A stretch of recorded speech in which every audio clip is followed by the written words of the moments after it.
Good morning. The first item of business today is general questions, and our first question is number 1 from Ivan McKee. To ask the Scottish Government how it calculates the level of homelessness. Minister Kevin Stewart. Presiding Officer, the Scottish Government collect homelessness data from local authorities. This data collection provides detailed information on homeless applications by individual households, information on the number of applications under the homeless persons legislation, and the assessment decision of these applications is published on a biannual basis, along with a range of other data to help calculate the level of homelessness in Scotland. Ivan McKee. I thank the Minister for that answer. Over 750 people officially slept rough on the streets of Glasgow last year. Local authorities have a statutory duty to house homeless people, but last winter Glasgow City Mission presented 202 rough sleepers to Glasgow City Council who were refused accommodation. Threatened with legal action, the Council then found accommodation for 98% of those individuals. What is the Scottish Government doing to ensure that local authorities meet their statutory obligation to find accommodation for rough sleepers without having to be threatened with legal action? Minister. Thank you, Presiding Officer. As Mr McKee pointed out, local authorities have a statutory duty to provide a minimum of temporary accommodation, advice and assistance to all applicants assessed as homeless. Glasgow City Council have the duty to provide housing and homelessness services in their area, and I know that the Scottish Housing Regulator have been working with Glasgow City Council to help improve the delivery of homelessness services in the city. As a government, we are working to increase housing supply in Glasgow and across Scotland to improve the housing options that are available. Annie Wills. Thank you. Figures for the number of households in temporary homeless accommodation, however, show an increase between March 2015-16 by 1%. March's figures showing 10,555 households in temporary accommodation is an increase of almost 2,000 since 2007. Whilst I recognise there will always be a need for temporary accommodation, how does the Minister intend to make sure that this is not used as a long-term solution for homelessness? Minister. Thank you, Presiding Officer. There's been a continuing fall in homelessness applications to 34,662 in 2015-16. That's down 1,287 on the previous year, a decrease of 4%. Of these applications, there were 28,226 households assessed as homeless or potentially homeless, and that's down 1,589 on the previous year, and that's a decrease of 5%.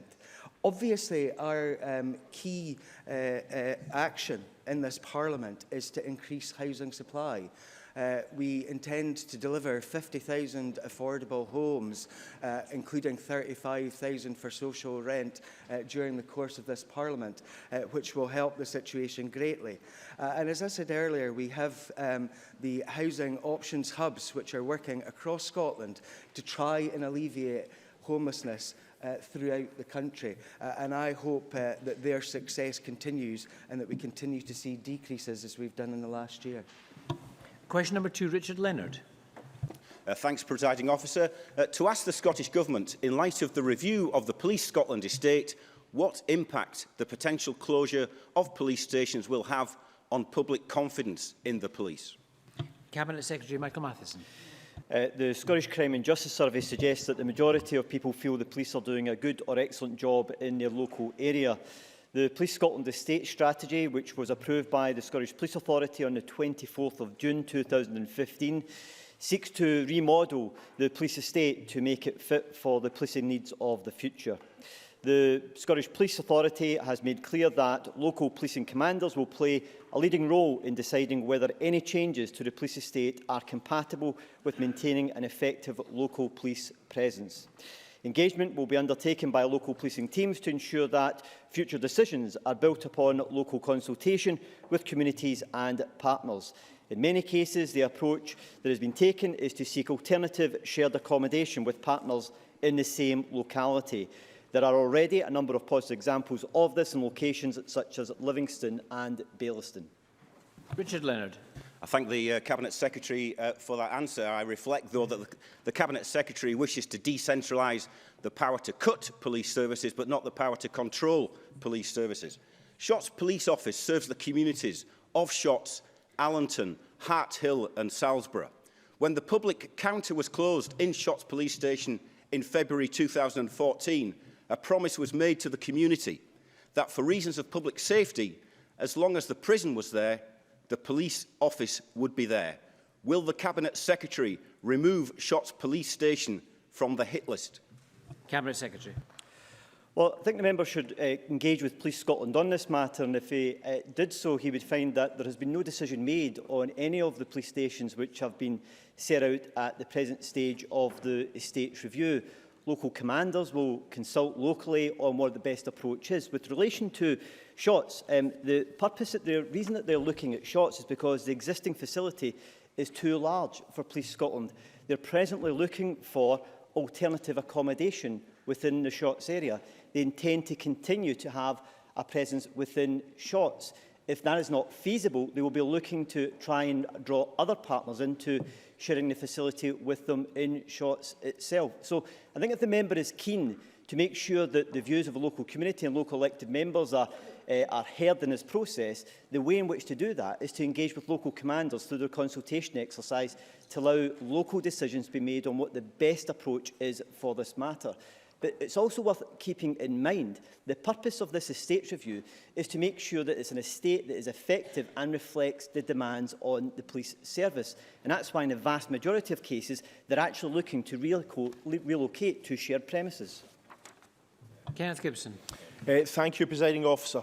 Does the Cabinet Secretary agree with Assistant Chief Constable Andy Cowie, who told the Local Government and Communities Committee yesterday that, and I quote, "Services are delivered by people, not buildings. The public want to see officers on the street," and that following the review, service provision will be enhanced through investment in better located accommodation? Cabinet Secretary. Well, I do agree with ACC Howie in this matter, who is leading the estates review for Police Scotland. Police Scotland are very clear, as I say, this is not about removing police officers from communities, it's about making sure that they have a police estate which has evolved over 100 years, that it reflects the changing nature of the demand on the police service. So, for example, the vast majority of contact with the police service is now through the 101 call system. That reflects a changing nature in the way in which people engage with the police service. And we need to make sure that we have a police estate that reflects that change, while at the same time is able to support police officers in undertaking their role effectively. So, as Andy Cowie has highlighted, this is not about seeking to remove police officers from local communities. It's about making sure that we have an estate that is effective and reflects the needs of local communities, and the decision-making process on this will be driven by local needs based on the views of local commanders once they've consulted local communities. Question number 3, Gil Patterson.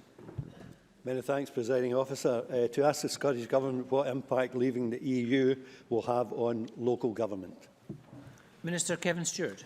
Thank you, Presiding Officer. Local government shares the same ambitions as us for stronger communities, a fairer society, a thriving economy, and we will work in partnership with them to respond to the implications of the EU referendum outcome. The Scottish Government is exploring all options to protect Scotland from a hard Brexit that economists say will cost 80,000 Scottish jobs. Our 5 key interests are democracy, economic prosperity, social protection, solidarity and influence.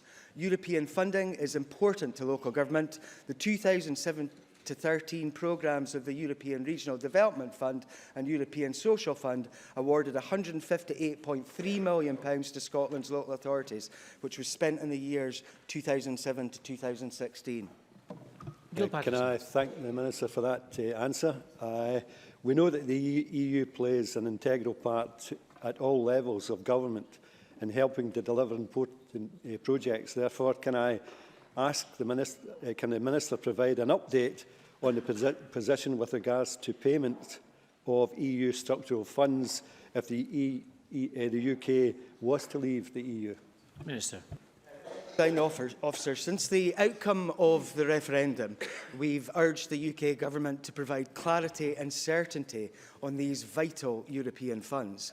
The UK Government guarantees offered to date for European structural funds are that all contracts entered into before the point that the UK leaves the EU will be guaranteed, even when those payments continue beyond the EU exit point. However, the UK Government has provided absolutely no certainty or clarity on what the replacement funding arrangements for these schemes will be once the UK has left the EU. On the 2nd of November, my colleague Finance Secretary Derek Mackay announced that the Scottish Government will be passing on in full to Scottish stakeholders the EU funding guarantees that have been offered by the UK Government. This will protect all spending commitments from these schemes that are entered into in the period between now and the point that the UK proposes to leave the EU. That provides certainty for over £700 million of EU funding for Scotland. Question number 4, Gillian Martin. Thank you, Presiding Officer. To ask the Scottish Government what assessment it has made of the impact of the autumn statement on the oil and gas sector in Scotland. Cabinet Secretary Keith Brown. I was bitterly disappointed to learn that the Chancellor has provided no substantive measures to support the oil and gas sector, a sentiment which I am sure is shared by the hundreds of thousands of people supported by the industry, and in particular those in the north east of Scotland who have been hardest hit during the downturn. The Cabinet Secretary for Finance and the Constitution wrote to the Chancellor outlining urgent measures which should be considered for inclusion in the autumn statement. These proposals were focused around increasing activity in late life assets, protecting critical pieces of infrastructure and increasing exploration. Without greater investment and activity, we risk losing vital capacity and skills that will support production and ensure that we maximise economic recovery from the North Sea. The Scottish Government will continue to do everything within its powers to support the industry and its workforce through these challenging times. Gillian Martin. Oil and Gas UK have made specific requests to the UK Government on measures to allow the industry to continue with exploration in these difficult times. What impact could this lack of action in facilitating this exploration have on the future supply of oil and gas and the industry as a whole? Secretary. One of the major impacts will of course be the fewer number of people supporting the infrastructure which is already there, and that brings into question the viability of that infrastructure. So you may have the situation where fields are left redundant before the time when they should be. So that's a vitally important thing. And on that particular issue, I met with the Chief Secretary to the Treasury some months ago, who assured me that back in June that the UK Government realised that they had not acted quickly enough on this and would now do so. We've had no action whatsoever in relation to loan guarantees for those vital pieces of infrastructure. And above that, of course, the UK Government holds the tools in terms of tax and tax concessions in relation to exploration. This was their chance yesterday to pay back an industry which had put billions into the UK Treasury, which, according to the Treasury's own forecast, will put more billions back into the Treasury, and yet they did nothing. The Scottish Government will continue to support this industry wherever we can, unlike the UK Government. Jackie Bailey. I share the disappointment of the Cabinet Secretary at the autumn statement yesterday, because the industry is of huge importance to the North East and to the economy of Scotland as a whole. Does the Cabinet Secretary therefore agree with Labour's proposals for a UK Offshore Investment Limited to look at the assets to be supported with public investment, and will he make common cause with us in taking on the UK Government to try and have this proposal agreed? Cabinet Secretary. We have undertaken a vast range of support measures. So the Transition Training Fund, the money that we announced this week as part of the Aberdeen City deal for the Oil and Gas Technology Centre, the Energy Jobs Task Force. So there's a range of support which the Scottish Government has provided. Now, if there was to be further investment, and of course we ask for that investment to take the form of tax concessions in relation to exploration, if there's to be further investment, the UK Government has the tools to do that. Were they to show any willingness, then of course we would look to see what we could do in order to support that. But it's quite evident from the way that things are just now, we are not seeing that support from the UK Government. We will continue to support in the ways that I've said, and of course we'll continue to look at other ways in which we can provide that support. Tavish Scott. Given the Cabinet Secretary's points about the importance of the UK Government changing its position from the one that they announced yesterday in the autumn statement, will the Cabinet Secretary seek an early meeting with either the Chief Secretary or the relevant UK Government Minister to press the points that many of us right across this chamber want to see happening, both on decommissioning and on the late life asset transfer that are so important for the future of the industry? Cabinet Secretary. Yes, we will be seeking a meeting of that type, either myself, or also the Cabinet Secretary for Finance, and it will centre on those points. And I know that Tavish Scott has raised the issue around tax before, and having the right tax regime to encourage exploration and the full exploitation of remaining fields. So those are the main asks. But the one that we've asked for before, which the UK Government admitted that they had not taken action on sufficiently quickly, which was the ask of the industry for loan guarantees for infrastructure, will form the centrepiece of what we ask. But we will continue with that dialogue, and I'm happy that we'll have the support of the Liberal Democrats in doing so. Question number 5, Murdo Fraser. Thank you. To ask the Scottish Government when it last met industry and consumer stakeholders to discuss the regulation of private car parks. Minister Humza Yousaf. I most recently met with Citizens Advice Bureau to discuss private parking practices just last month. Transport Scotland met with representatives of the parking industry, Citizens Advice Scotland and Trading Standards Scotland on the 31st of August to discuss how we can deliver improvements to private parking practices across the country. A further meeting with the industry and consumer stakeholders is scheduled to take place next week.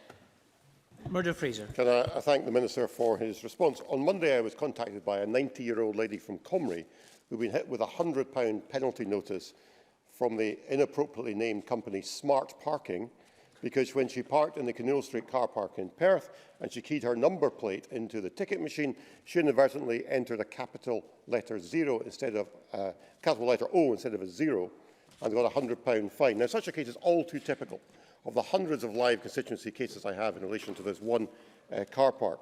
Would the Minister agree that not only are such actions by this company an utter disgrace, but it's given that he has the powers to act in this matter, because it is a devolved matter under the competence of the Scottish Government, would he agree to meet with me and discuss how we can work together to try and clean up practices in this industry? Minister. Yes, of course I would agree to meet with the member. I've written to him and we've had an exchange of parliamentary questions. He probably knows the process, but I'll reiterate it once again, that there is a working group that is looking at this. There are some complexities. He knows that, depending on which route we choose down to go. Is it keep a liability? Is it charters? Is it education? What route is it? And he knows that there is a working group established examining these issues. I should say we're also keen to hear what the UK Government approach is on this, and there's a meeting taking place today between my officials and the UK Government. Once the meeting takes place next week with the stakeholders, I will ensure that he's informed by Transport Scotland officials about that, and of course by me on the back of that. But of course I'd be happy to take this issue on. I know it's one that has affected his constituents on many occasions. Question number 6, Christina McKelvey. To ask the Scottish Government what its position is on the recent UN report on the impact of welfare reforms on disabled people in the UK. Minister Jean Freeman. The UN report, published at the beginning of November, concludes that there is reliable evidence that the UK Government's treatment of disabled people has led to grave or systematic violations of the UN Convention on the Rights of Persons with Disabilities. The evidence it rests on is drawn from a variety of policies the UK Government have pursued, including abolishing the Independent Living Fund, the introduction of the bedroom tax, the work capability assessment, and changes to personal independence payment. The Scottish Government has been consistent in our opposition to these policies, and we do agree with the UN's conclusions and are pleased that the UN report acknowledged the very different approach that we are taking. But perhaps more importantly, I am pleased that the UN, in its conclusions, gives disabled people the recognition they deserve for the considerable suffering they have endured for so many years. It is indeed a great pity that the UK Government continues to refuse to see and hear the real damage they are doing to our fellow citizens. Christina McKelvey. Can I thank the Minister for that answer? And given, as she states as well, the UN report states that the UK Government welfare reforms have evidence of grave and systematic violations of the rights of persons with disabilities. Which violation in the UN Code does the Minister think is worse? Imposing the bedroom tax on poor people or taking away the Independent Living Fund for disabled people? Minister. I think the member knows that I can't possibly choose between two such appalling policies which have negatively impacted on so many disabled people. Last night I had the privilege of attending the Disability Agenda Scotland reception hosted by my colleague Neil Bibby on Equal Still Not, Why Not?, where they point out, as we've found in our own social security consultation, the severe mental distress as well as real damage that is done to individuals because of the policies of the UK government and how they're pursuing them. And I am particularly disappointed, in addition to the policies that Ms McKelvey mentions, at the UK government's continued refusal to step back from their cuts to employment support allowance when they trumpet so loudly to us about the benefit of helping people into work. That is a real disappointment, and I would hope that they would reconsider. Thank you. Before we come to First Minister's questions, members may wish to join me in welcoming to the gallery His Excellency Mr Torbjörn Solstrom, Ambassador of Sweden to the United Kingdom.